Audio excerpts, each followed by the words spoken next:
Good afternoon, everyone. Bonjour, I want to have a quick conversation with a very good friend of mine that I've known for many years, and also we'll show you a little video of a marketing strategy based around a new version of their website that epitomizes some of the things that we'll be speaking about and we've seen as best practices around the world. So I'd like to call my friend up, François Gagnon from ERA France, who will tell you a little bit about what they've been doing with their site and what's new, and then we'll show you a little video and we'll use it as the basis of the rest of our conversation. So please help me welcome François to the stage. Tell us a little bit about the site and your strategy for it. Thank you very much, Matthew. Merci bien, bonjour à tous.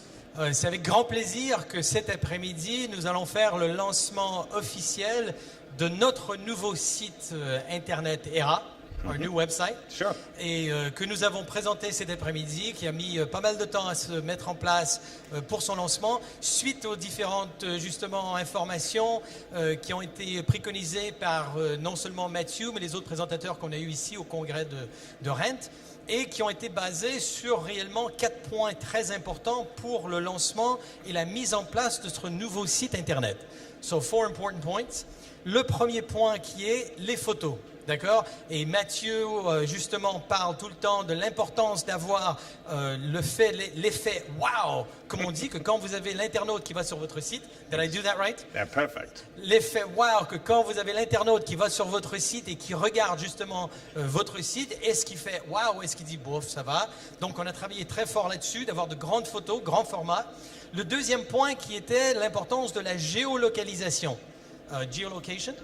Donc géolocalisation pour justement arriver à trouver les biens facilement pour que l'internaute puisse voir les biens très facilement, les repérer, les trouver, premièrement en mandat exclusif évidemment, et par la suite nous verrons l'évolution sur les autres mandats éventuellement qui peuvent se produire.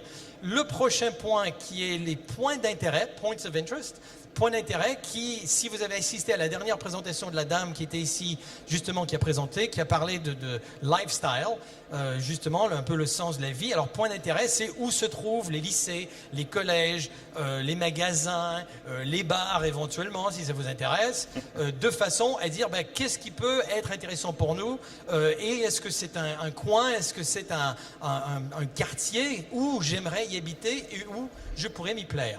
Et le quatrième point, c'est d'avoir le comparateur, justement pour dire, comme je fais quand je vais sur un site pour comparer éventuellement un ordinateur ou comparer n'importe quel produit, le comparateur de biens, que l'internaute a la possibilité de cliquer des biens pour les comparer directement en ligne pour faire l'analyse de la valeur du bien. So the comparing the properties comparison tool, yes. is the fourth ingredient. Et le tout, bien sûr, est fait avec ce qui s'appelle le responsive design. Donc, that works in English too. Yes, of course. Responsive design, qui fait en sorte que le site peut être très facilement visionné non seulement d'un ordinateur de bureau, mais aussi sur un portable ou sur un iPhone ou sur une tablette ou sur peu importe Android, peu importe ce que vous avez. Le responsive design, c'est que le site va s'adapter. Et le tout a été mis en place justement avec l'aide de notre service informatique, Monsieur Cyril Morel, que je vais vous demander de dire bonjour, de vous saluer. Voilà, Cyril Morel. Si jamais vous avez des questions pour votre site à vous, vous avez des informations que vous voulez avoir, n'hésitez pas à voir Cyril, on sera ravis d'en discuter avec vous. Et we have prepared a small video. That's right. Alors nous avons une petite vidéo que nous allons lancer justement pour vous présenter le nouveau site ERA France 2015.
Voilà le nouveau site Air France que vous pouvez visionner dès aujourd'hui sur vos iPhones, tablettes ou qu'est-ce qu'on soit. What do you think, Matthew? Fantastic. I think it hits all of the major points of what we're really talking about when we talk about marketing and sales, not just information. And it's a great transformation from your previous site in many ways. So we listened well to what you had told us? I think over the years maybe I've had some impact, so yes. Thank you very much, Matthew. Thank you very much, ladies and gentlemen. François. Mesdames et messieurs, merci. Thank you.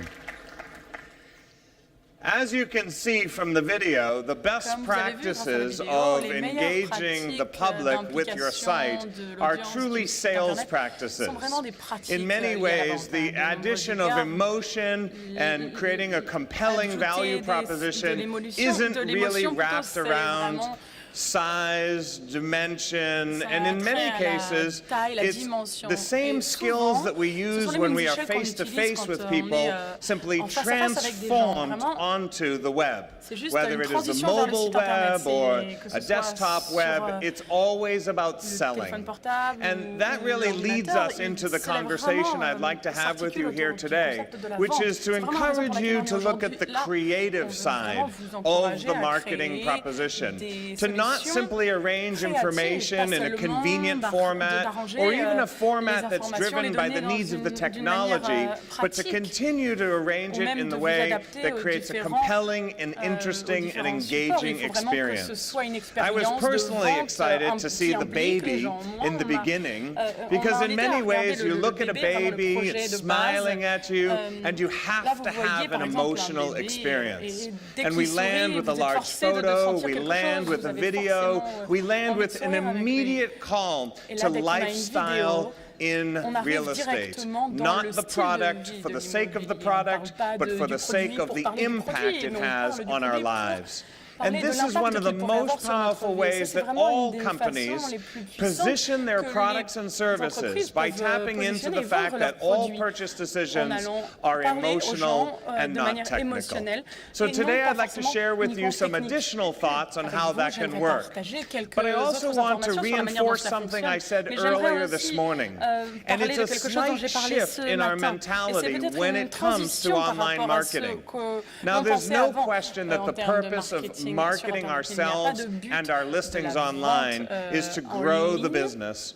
But it's always important to understand which business you're trying to impact. In many ways, we have thought that putting the property online is about attracting the buyer over the years. And while this is true, that's only really consequential for the sale today.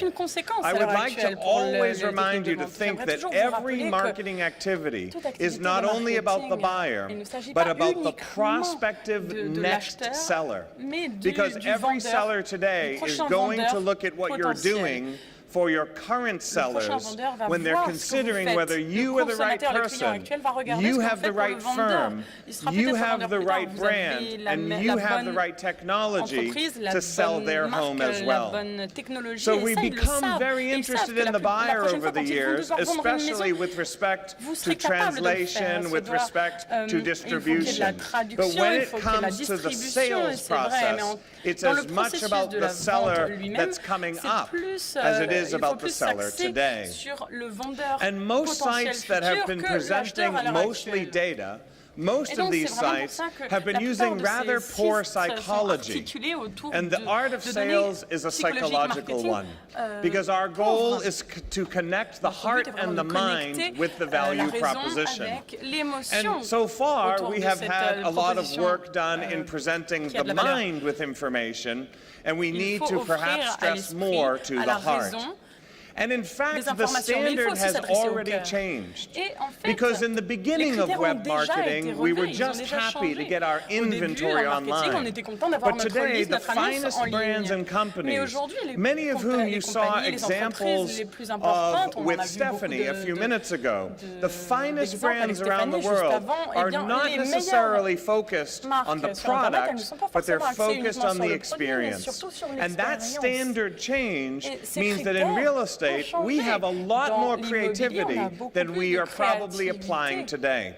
but we must give ourselves permission to be creative. We must break out of the mentality that we present enough information to perhaps create an appointment. We must create enough information, we must present it so emotionally that we create desire. And desire is what sells the property, but desire is what also compels the next seller to want to work with you. In fact, this is as simple as remembering that we are all storytellers. The story of each property is unique. And if we present only facts, the facts can always be disputed. When you are presented with facts, your mind immediately moves in a rational way to the question of verification. Is this fact true? Do I believe it? Is it something that maybe is not complete? And in fact, when we focus too much on information, we create an adversarial relationship that's not necessarily the intent of our marketing, but is often the outcome. When you tell a story, you are rendering the consumer defenseless, because there is no defense against the story. The story is merely an experience, a journey you're going to take them on through your marketing that pulls them in through sight and sound, and most importantly, their imagination.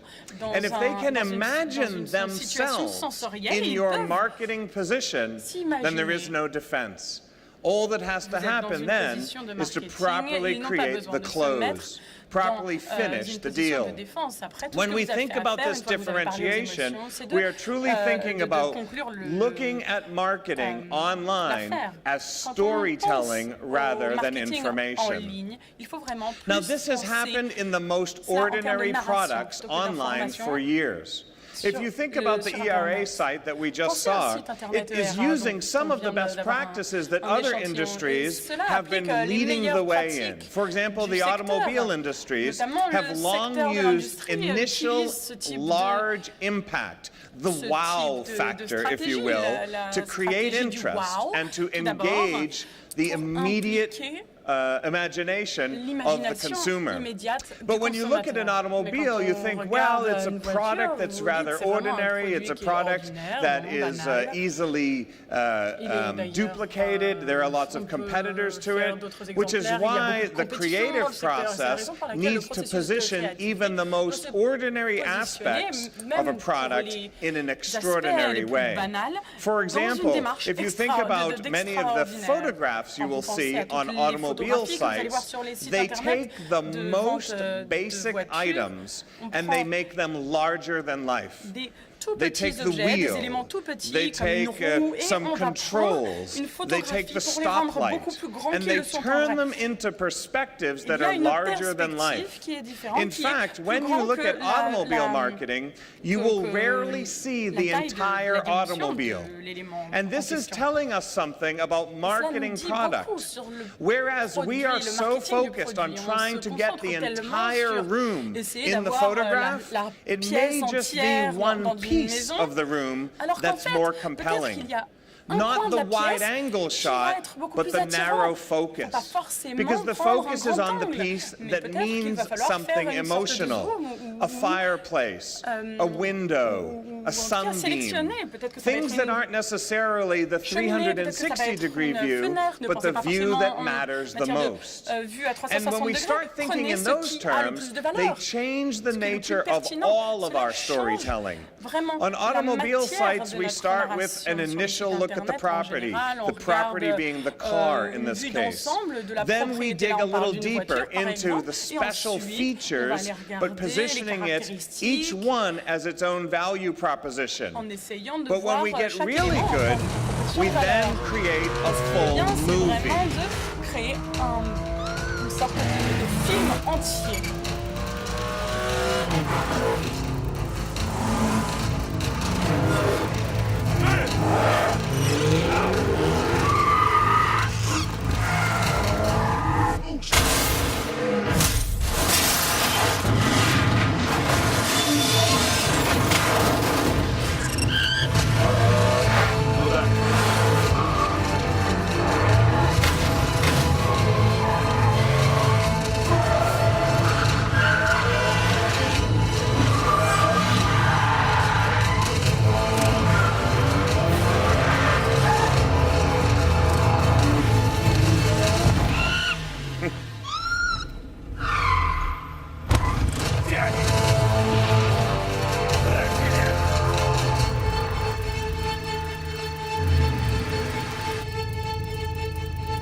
ったお前と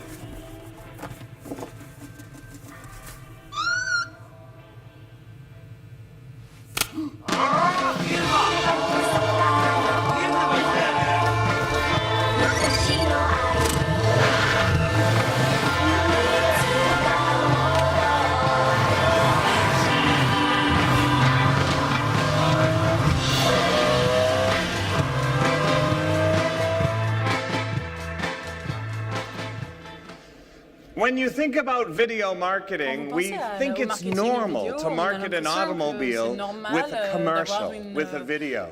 But the truth is, it's just storytelling.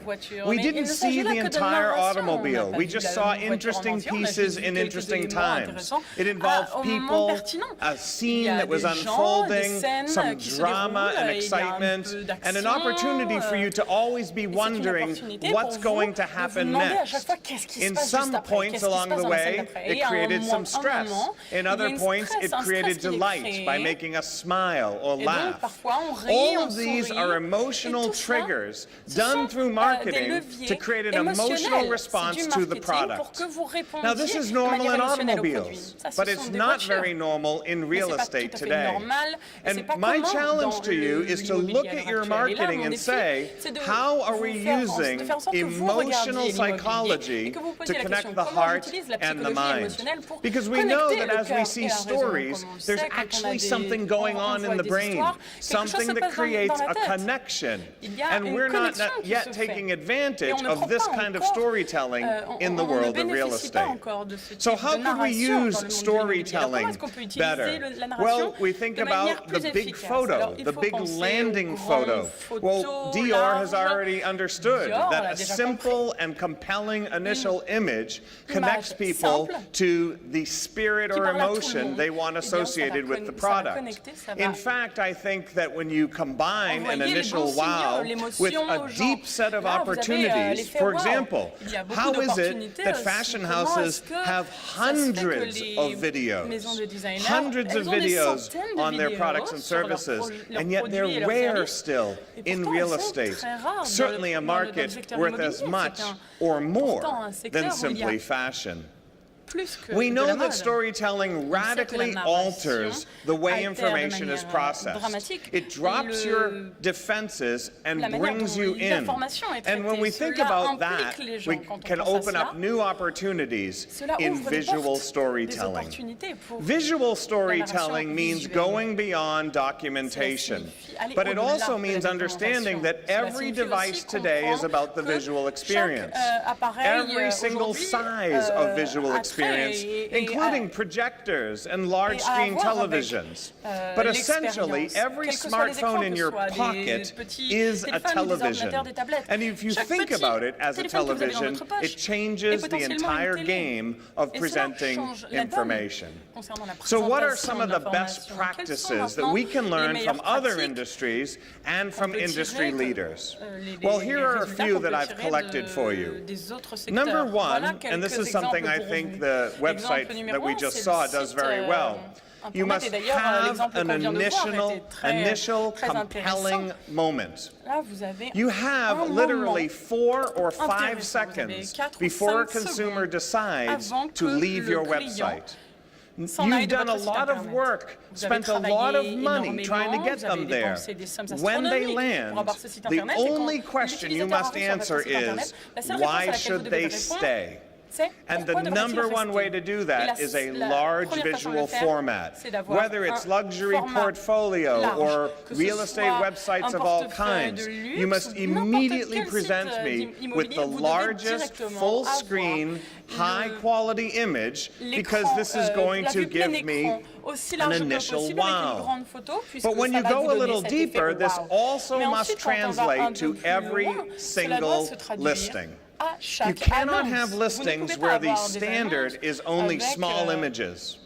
And you must have listings where these images dominate more than the text. est plus importante que le texte. Hold your attention with the image, whereas the text is something that I may or may not fully read, especially if it's on a small device.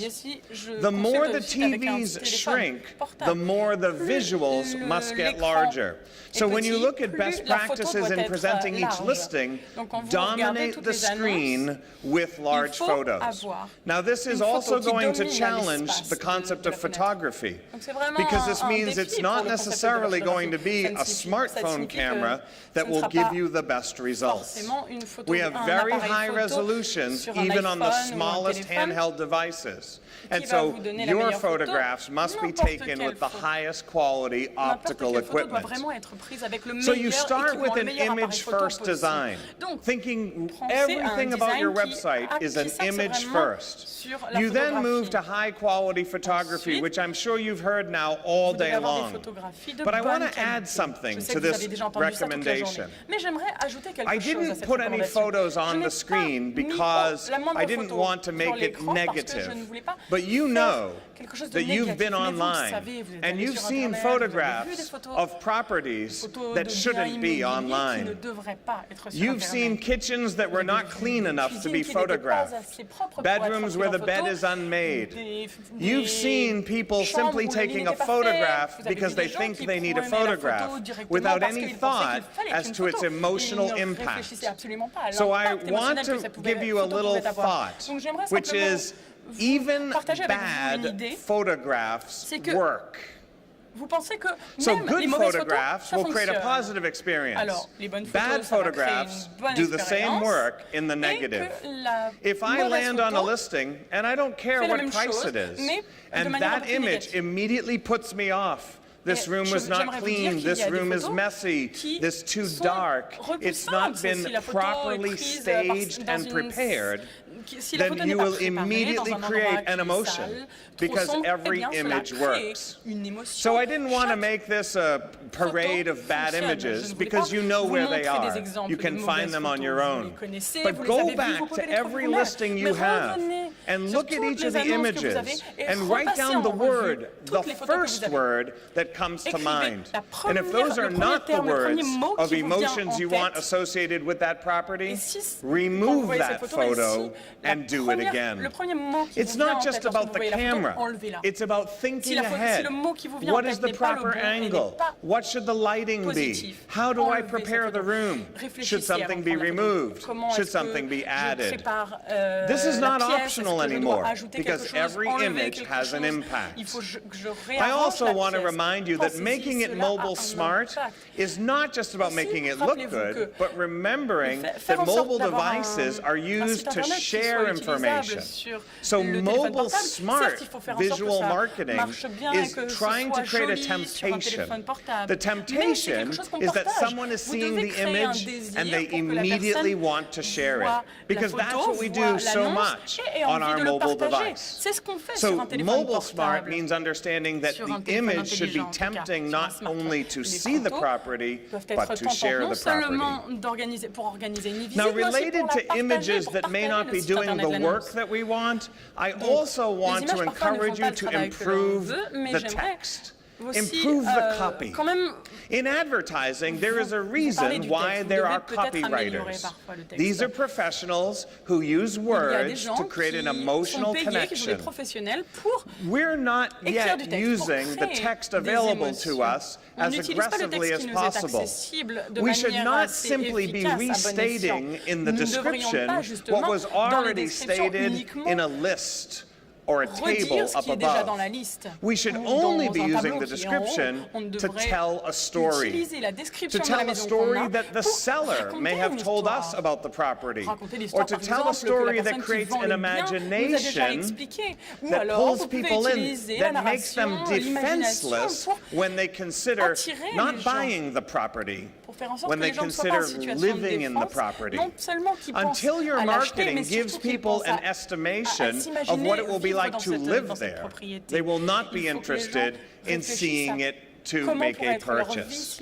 So we want to improve the copy.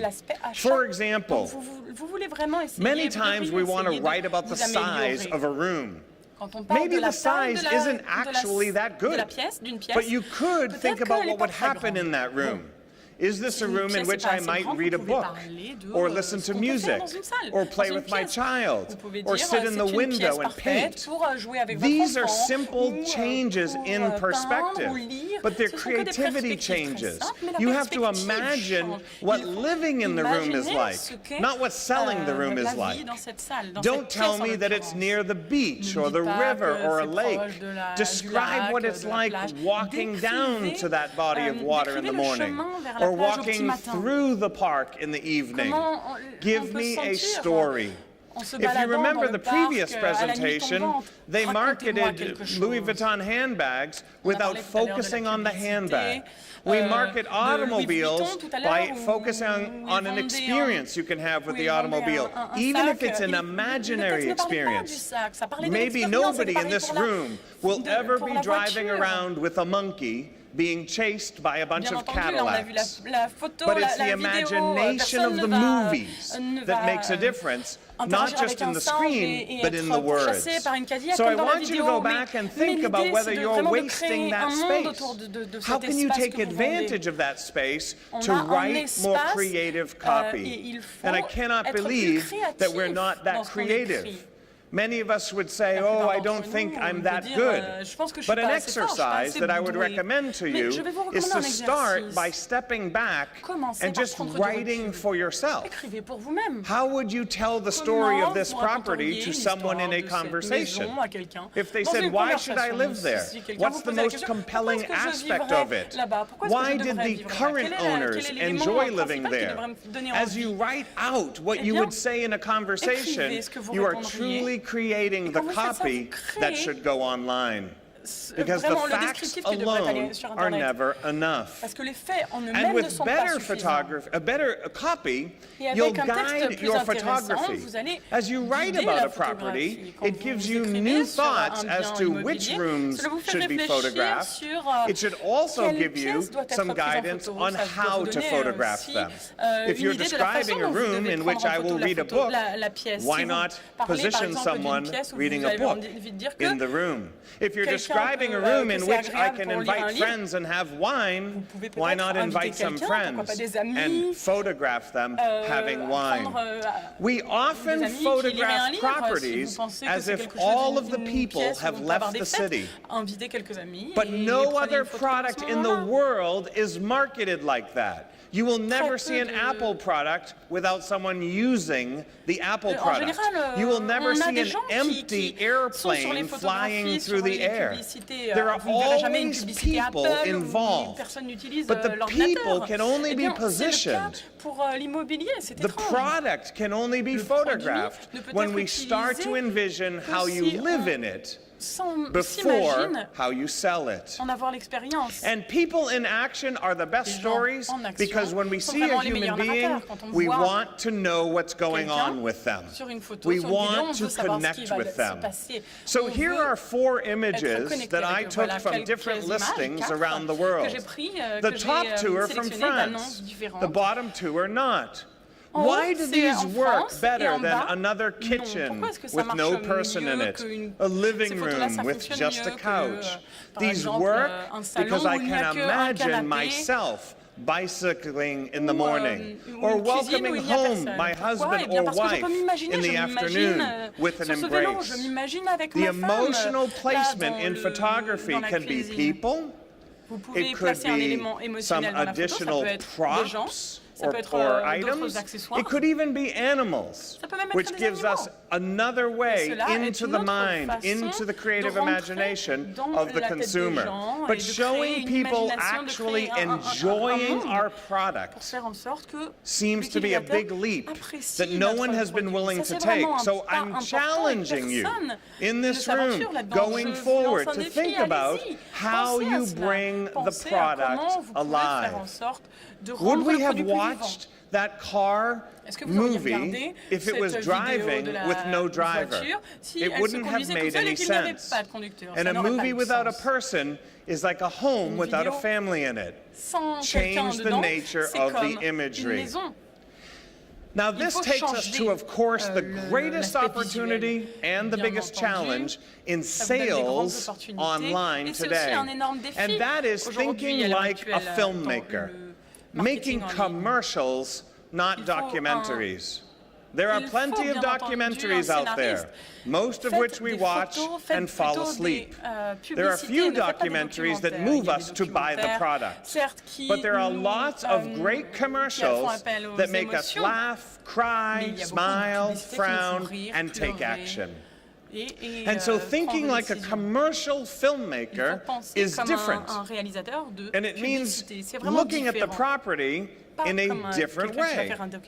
So I'm going to show you some examples. I'm going to give you a few guidelines and show you some examples. I want to simply point out that in the examples, these are films that work for the cultures from which they come. You will make a film that fits the product, the right story for the right property in the right neighborhood, but you always have to think about who you want to watch it. Not everybody would relate to every commercial online. There is always a target audience. And sometimes we just think we put the property online for everybody. You should only put the property online for a few people. The people you have imagined are most likely to buy it. And everyone else could enjoy it, but aren't likely to take action. When you think like a commercial filmmaker, you have now an unlimited opportunity to create compelling marketing. Marketing that makes people not only watch it, but also share it. Let me show you some examples here.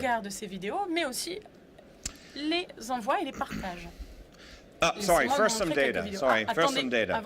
One of the most interesting things about video is that it's more mobile than ever. What do I mean by that? Well, if every handheld device is a television, it's no surprise that people use it like a television. According to the Interactive Advertising Bureau, more than 1/3 of people are watching videos longer than 5 minutes on a daily basis on their smartphones. How many people have watched a video on their smartphone today? How many people have watched one today? How many people have watched two today? Right? Many hands go up in the room. That's because it's normal. We have better signal, more bandwidth, better plans, data plans that aren't as expensive. Across the globe, more than half of all people watch short videos every day. And at the very bottom, this is the most important statistic. 68% of people who watch a video on their mobile device share it with someone else.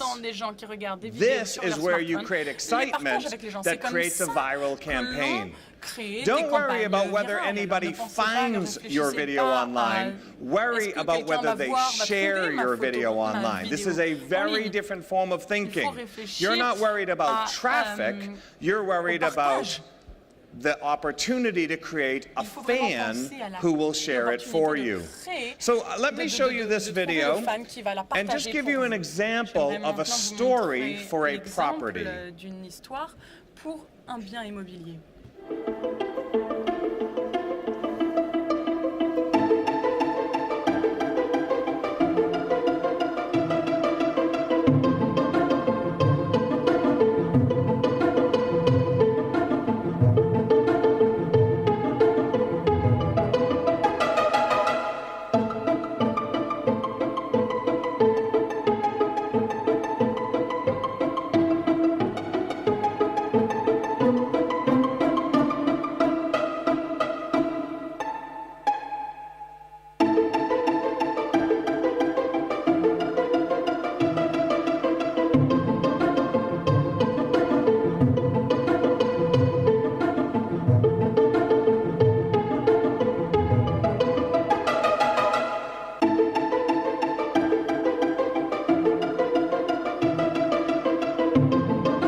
So think about this video for a moment. This is a video for a luxury property, a property that features a barn and a riding area, is probably not inexpensive, but also has a target market that's very specific. And so when they decided to make this video, they thought about who was living there and who is likely to live there. So they used particular people in the video. Now, it could be argued that you could do the same video with younger people and show riding as well. But when they looked at the people who are likely to have the wealth necessary to buy this property, they had to target the right audience. So even the selection of the actors in this case was specific. In fact, in this particular case, the gentleman is the owner of the property, and the wife that he is chasing around is actually the real estate agent. She actually had an opportunity to be in the video. Secondly, we see the property without the usual documentary effect. We see the kitchen in a normal way, a little bit of the bedroom, the outside, the yard. We see pets and trees and horses actually in motion. But most of all, they created a little mystery. The man wakes up, he's being encouraged to come find his wife. As he moves throughout the house, there are little clues. Because we all like a mystery. We all like to know what's going to happen next. Just like the automobile example. Who's chasing them? Where are they going? What is going on with the monkey? Now, I'm not quite sure that the monkey makes sense in a lot of real estate, but it is true that animals work really well in real estate. Animals like the horse, the moment we saw the dog, etc. And then at the end, there's a resolution because we've been following along, and the resolution is not what we expect. He does meet his wife in the barn, and she puts him to work. In this case, taking care of the horses. How can this be used to sell a multi-million-dollar property? Well, that's because nobody buys a multi-million-dollar property simply because it has 5 bedrooms instead of 4, or 4 bathrooms instead of 3. They buy it for a sense of what it will be like to enjoy the property. And so the creation of the story enabled them to deliver all of the value propositions without having to use any words. There was no voiceover. There was no announcement. There was no initial information on the price, and no closing information on the specifications. Now, 2 things that worked really well about that video. The broker who created that video, which is from the United States in the South, had more than 10,000 people watch the video. Now, they only needed 1 sale. They only needed 1 set of buyers. But what they discovered was that the people watching the video were other luxury sellers in the region. They knew that that property was for sale.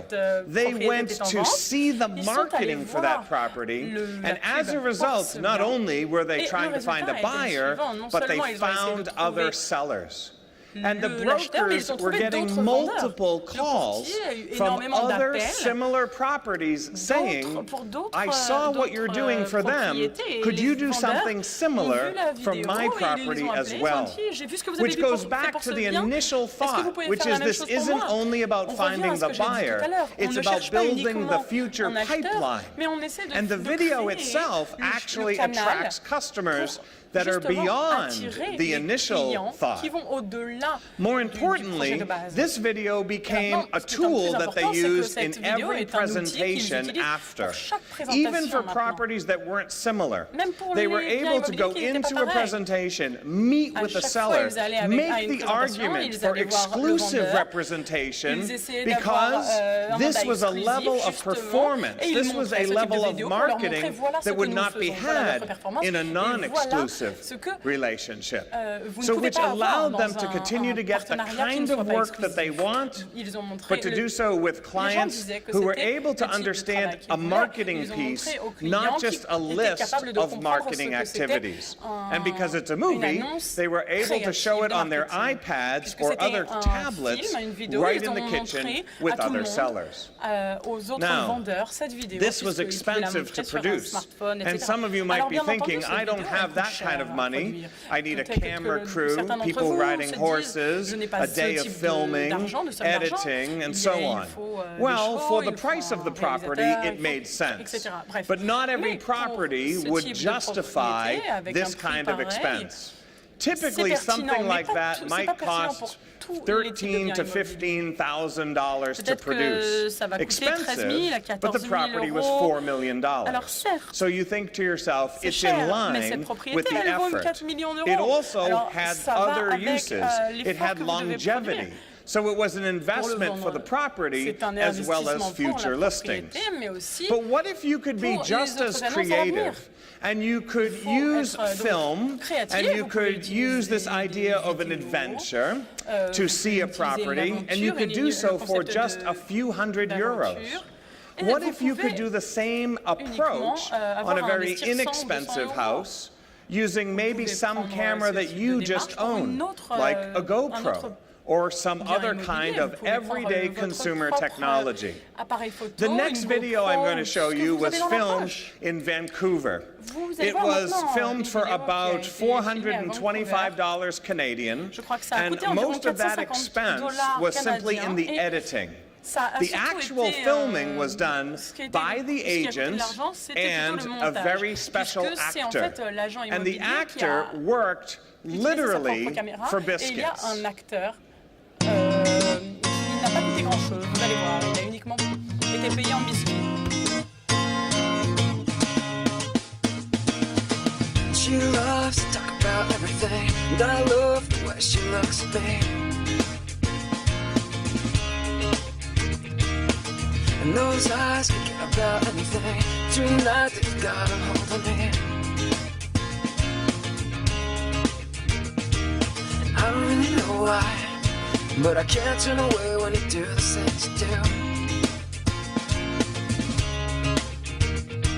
And I don't even know why, but I can't keep myself from coming after you.